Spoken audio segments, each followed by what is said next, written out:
Imagine sitting in a completely silent room. No notifications, no background music, no footstep outside. Just you and the four walls. For the first few minutes, it feels peaceful. But as the silence stretches, something strange happens. The quiet room begins to feel heavy.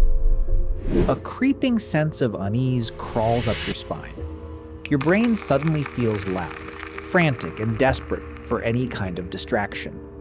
You immediately reach for your phone, scroll through social media, or turn on the TV, not because you have something important to see, but because you are running away from the silence. Why does a modern human, living in the safest era of history, panic when left completely alone?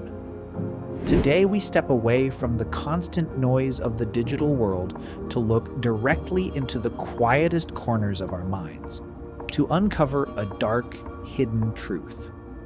Why do we fear our own company more than physical discomfort? To understand this fear, we have to travel back 40,000 years. To our ancient ancestors, being alone wasn't just a mood or a personal choice.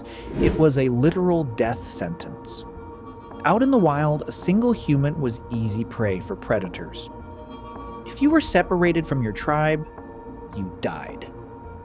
Survival depended entirely on being part of a group. Because of this, the human brain developed a massive, hardwired terror of isolation. Psychologists call this our primal belonging instinct. When you are left completely alone with no external noise, your ancient brain gets confused.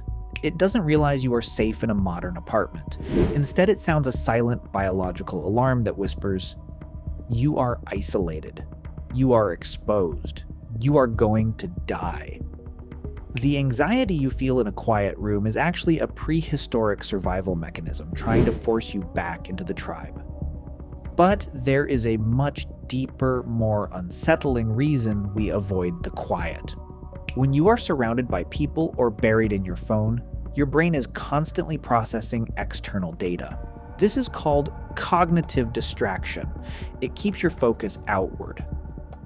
But the moment the external world goes silent, the camera of your mind automatically flips inward.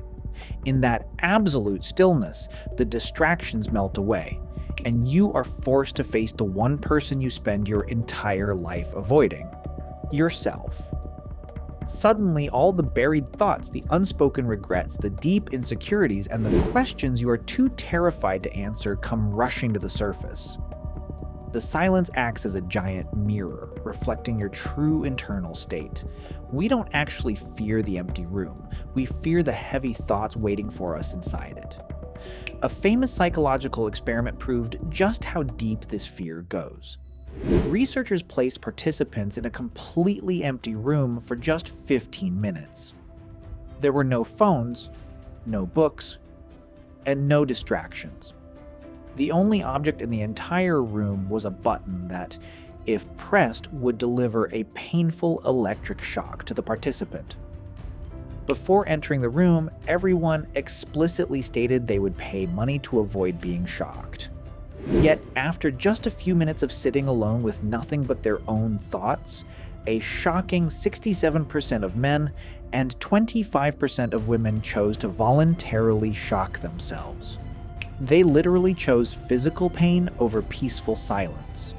The human ego would rather suffer a physical burn than endure the terrifying vacuum of its own mind.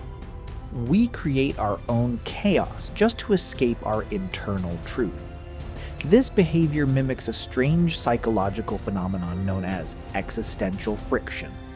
When we are busy chasing goals, working jobs, and managing relationships, we feel a false sense of purpose. We convince ourselves that we know exactly who we are. But when the noise stops, the grand illusion shatters. The mind experiences a sudden wave of emptiness. Without a job title, a social media notification, or a friend's validation, the brain asks a terrifying question.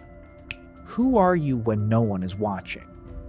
For most people, the silence reveals that they are living a life built on an identity they don't even like.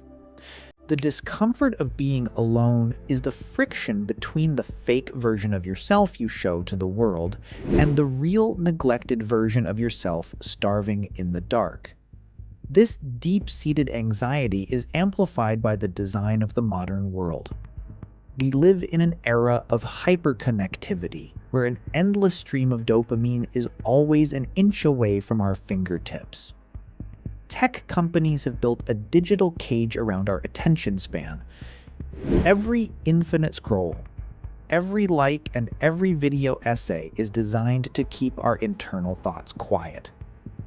We have become a society that is chemically addicted to distraction. When you strip that addiction away, even for an hour, the brain experiences a form of psychological withdrawal. The silence feels loud because your nervous system is screaming for its next hit of digital noise. We have traded our capacity for deep, quiet reflection for a shallow, permanent state of mental noise. Consider how deep this illusion runs in our daily choices. We stay in toxic relationships that drain our energy, we hang out with friends who don't care about us, and we overcommit to jobs we hate.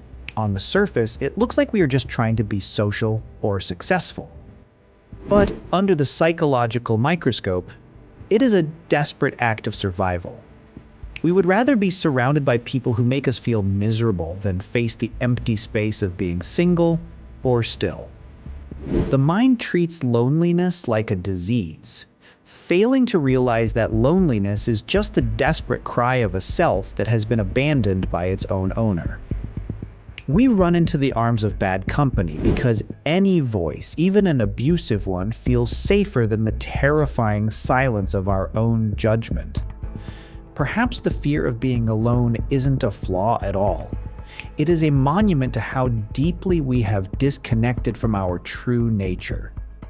The absolute stillness of a quiet room is not a vacuum meant to swallow you whole. It is a laboratory meant to rebuild you. The discomfort we feel when the noise fades is simply the dust clearing from a mirror we haven't looked into for years. The moment you stop running, the moment you allow that initial panic to pass without reaching for a phone or a distraction, the silence stops being a cage. It becomes a quiet battle cry of self-discovery. It reminds us that we are alive, independent, and capable of standing firmly in an unpredictable universe without needing a crowd to tell us we matter. The next time you find yourself alone in a silent room and feel the familiar urge to run, don't look at it as a moment of loneliness. Look at it as a meeting with the stranger you've been running from your entire life. Maybe we don't need the world to constantly talk to us. Maybe we just need to learn how to listen to the silence. Thank you for watching.